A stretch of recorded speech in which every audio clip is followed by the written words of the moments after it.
Aku yakin banget banyak yang ngerti bahasa Inggris, bahkan sebenarnya jago, tapi mereka nggak merasakan hal itu. Karena adanya pemikiran takut dijudge, takut salah, dan nggak percaya diri. Dimana penyebab utamanya adalah bahasa Inggris bukan bahasa pertama, atau bahasa sehari-hari di negara tersebut. Atau mungkin sama dengan yang dialami aku yang pernah nerima kalimat, kamu itu lahirnya di mana? Logatnya nggak cocok. Kita lagi di Indo, jangan pakai bahasa Inggris. Damn it. That's why there's also a lot of people kill their confidence. Jangankan bahasa Inggris, orang desa aja kalau ngomong bahasa Indo gaul dikit, itu bisa salah. Padahal desa juga Indonesia. So guys, from now on, deal with this shit. Gak apa-apa salah. Ubah mindset kita dari yang takut salah menjadi gak apa-apa salah. Bahkan orang yang udah expert dan jago pun, itu tentunya pernah salah. Lawan ketakutan kita dengan pasang badan ketika ada yang judge. Karena pada dasarnya orang yang judge itu orang yang nggak mau berkembang. Kalau kamu udah ada di lingkungan orang yang udah terbiasa ngomong bahasa Inggris, kamu pasti nemuin ada momen satu atau dua kali mereka juga pernah keliru. And that's okay, and normal. Ini aku ada klip untuk membuktikan bahwa orang yang udah jago dan terbiasa sehari-harinya pakai bahasa Inggris juga bisa salah. Dan dia masih sempat keliru. Video is for whoever is learning a new language, specifically English, because I'm an English teacher. As somebody who's been teaching English since 2012, has lived and worked in the US, in Canada, interacted with so many people from different backgrounds, different cultures, I am here to tell you that it is okay to not know something. I do it on a daily basis. It's okay to not remember a word. It's okay to put the verb in the wrong tense. It's okay to stop for a second to gather your thoughts. It's okay to ask somebody to repeat something. It's okay to ask somebody to explain something to you that you didn't understand.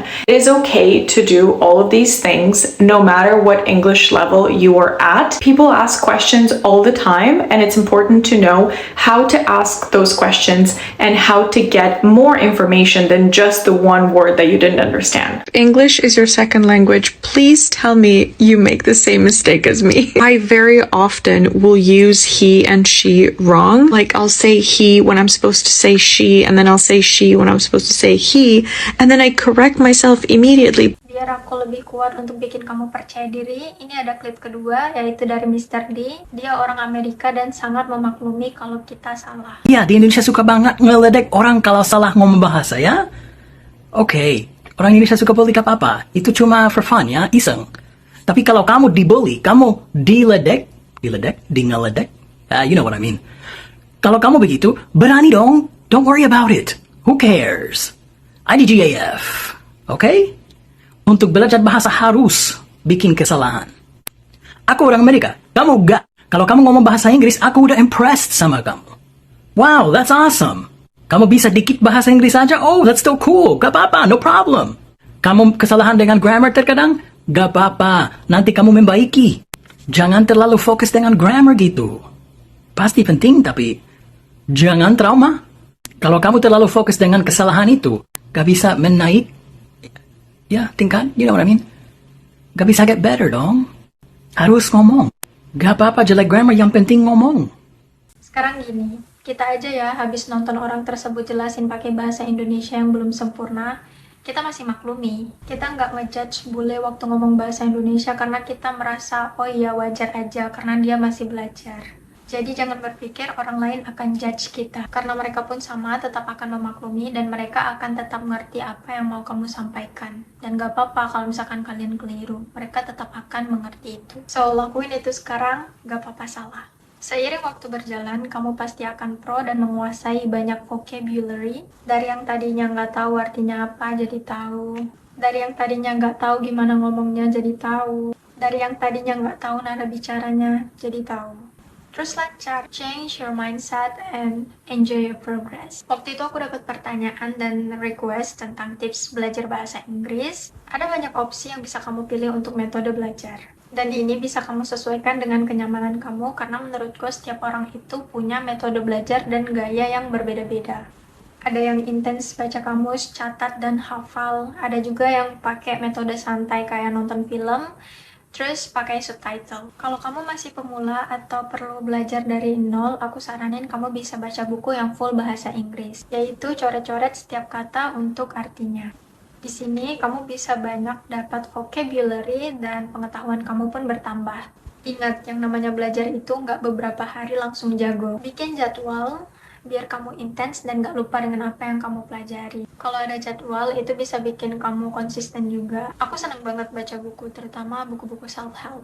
Kalau kalian mau lihat, ini dia contoh buku aku, dan itu benar-benar aku coret untuk arti yang belum aku ketahui. Lalu setelah itu aku praktek. Kalau kamu udah rutin baca buku dan jadi tahu banyak vocabulary, kamu bisa latih speaking dengan cara nonton film dengan subtitle bahasa Inggris. Latih pendengaran and don't blocking your mindset, guys, dengan bilang susah. Di awal itu normal banget karena kamu ngelakuin suatu hal yang baru, yang kamu benar-benar belum ngelakuin itu sebelumnya. Jadi kata-kata asing itu benar-benar ngerasa sulit untuk ditangkap. Tetap gas aja, tulis apa yang kamu dengar, lalu koreksi. Kira-kira yang kamu tulis sama dengan apa yang kamu dengar itu udah benar apa belum. Cara ini juga berlaku sama untuk ketika kita dengar lagu. Jauh lebih santai dan sangat mudah karena kalian bisa cek langsung di lirik lagu tersebut. Menurutku ini juga jadi opsi terbaik kalau kamu nggak sempat nonton. Nah, pada saat udah mulai terbiasa, kamu bisa pakai website online untuk memperlancar skill kamu. Biasanya ada website gratis seperti English Fit, terus ada juga Test TOEFL dan lain-lain itu di website online. Kalian cari aja di Google. Nantinya kamu bisa ukur level English kamu di mana. Sebenarnya nggak penting ya kalau masalah level English itu, seenggaknya kamu itu ada proses dan kamu punya pengetahuan bahasa Inggris. Menurutku itu udah jadi poin penting. Semua metode yang aku sebutkan itu berkesinambungan, yaitu terhubung. Poin inti belajar bahasa Inggris itu ada 4, yaitu writing, speaking, listening, dan reading. Tahap awal baca buku itu melatih kamu untuk baca dan nulis. Lalu dengar lagu dan nonton film melatih speaking. Terakhir, tes di website online itu bisa latih speaking kamu. Nikmati proses belajarnya sambil konsisten. Minimal banget, aku saranin itu setiap hari 1 jam selama 21 hari berturut-turut. Kalau kamu lakuin jarang-jarang, itu akan kurang efektif. Menurutku, setiap orang bisa dan nggak sulit untuk korbanin 1 jam setiap hari. Kalau kamu merasa nemuin titik bosan, kamu bisa ganti metode belajarnya. Kamu bisa sesuaikan sama kenyamanan kamu bisa sesuaikan sama mood kamu juga. Di samping itu, jadilah orang yang komitmen dengan proses. Pasang deadline dan bilang ke diri sendiri, oke, aku akan belajar selama 21 hari dari hari ini. Atau lebih sangat bagus lagi kalau 3 bulan. Aku yakin kamu bakal senang sama hasilnya. Proses yang kamu jadikan rutinitas ini nantinya bakal bikin kamu happy dan chill. Ambil gaya belajar yang santai. Itu cuma 1 jam dan percayalah, saat otak kamu bekerja terus-menerus untuk nambah pengetahuan, itu berdampak ke hidup kamu. Otak kamu makin tambah sehat, feeling kamu ngerasain hal-hal positif, dan kamu puas sama apa yang kamu pelajari. Tahu nggak sih, aku pernah baca komen, aku lupa nemunya di mana, tapi yang aku ingat adalah dia bilang kayak gini, aku nyesel nggak serius belajar bahasa Inggris. Sampai pada akhirnya aku tahu kalau itu tuh penting dan berguna banget. Jadi memang sejauh ini aku merasakan kalau bahasa Inggris itu benar-benar penting karena dia bahasa internasional yang bikin kita terhubung untuk komunikasi, interaksi dengan orang-orang luar. Ini juga bisa bantu kamu untuk punya karir yang lebih baik, pekerjaan, dan banyak lagi hal lainnya. Tenang aja, nggak ada istilah telat. Kalau misalkan kita mau mulai dari awal pun, dari nol, itu nggak ada kata telat. Kamu bisa banget atasi dengan cara mempelajari itu dari sekarang. Masa depan nggak ada yang tahu.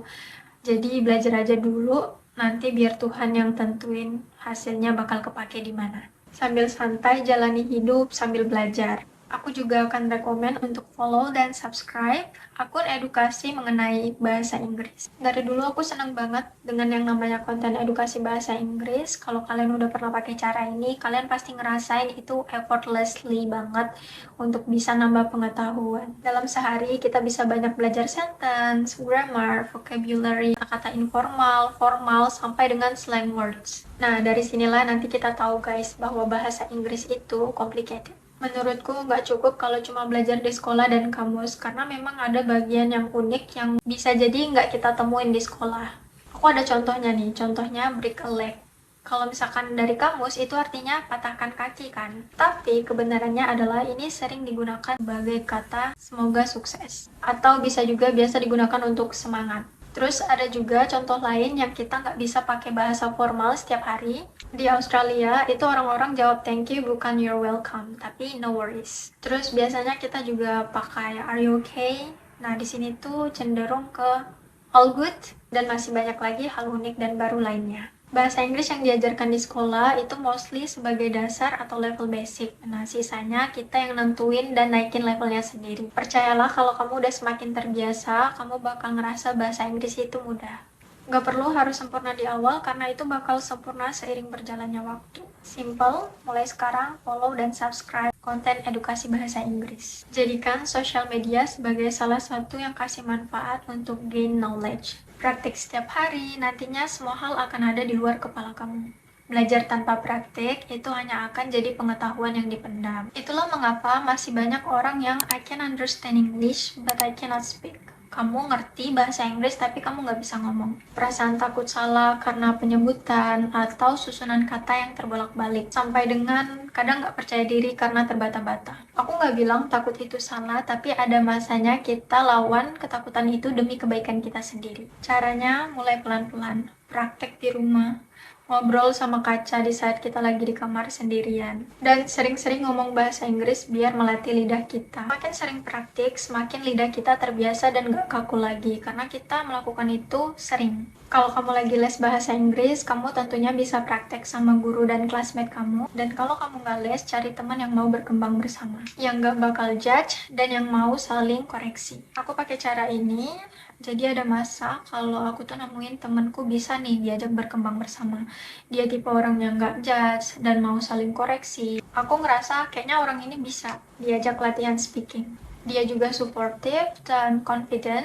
Jadi saat itu aku ajak dia untuk ngomong bahasa Inggris dan praktek. Walaupun sesingkat kayak did you arrive? And yes, I did. Dan ada suatu momen juga sampai suatu ketika aku ngerasa amazed karena aku ngerasain energi dia yang semakin berani dan percaya diri. Sekarang udah 2025, saatnya kita cut off orang-orang yang toxic dan gak bikin kita berkembang. Kalau kamu dijudge, cut off orang tersebut dan lanjutin cari orang yang masih mau sama-sama maju. Stop guys, jangan lagi kasih kesempatan orang-orang untuk bikin kita nggak berkembang. Karena ini juga jadi bagian top 1 untuk bisa bikin kamu lancar dan cepat bahasa Inggris. Dengan praktik, lidah kalian akan terbiasa dengan kata dan kalimat asing. Ini juga berlaku untuk semua bahasa. Prioritaskan bahasa Inggris karena bahasa ini bahasa internasional. Yang udah aku sebutkan tadi itu akan mempermudah kita di banyak hal seperti karir, pekerjaan, pengetahuan, komunikasi, dan lain-lain. Oke, that's all guys. Jangan lupa subscribe untuk level up your life karena akan ada banyak video tentang tips, advice, dan motivasi lainnya. See you!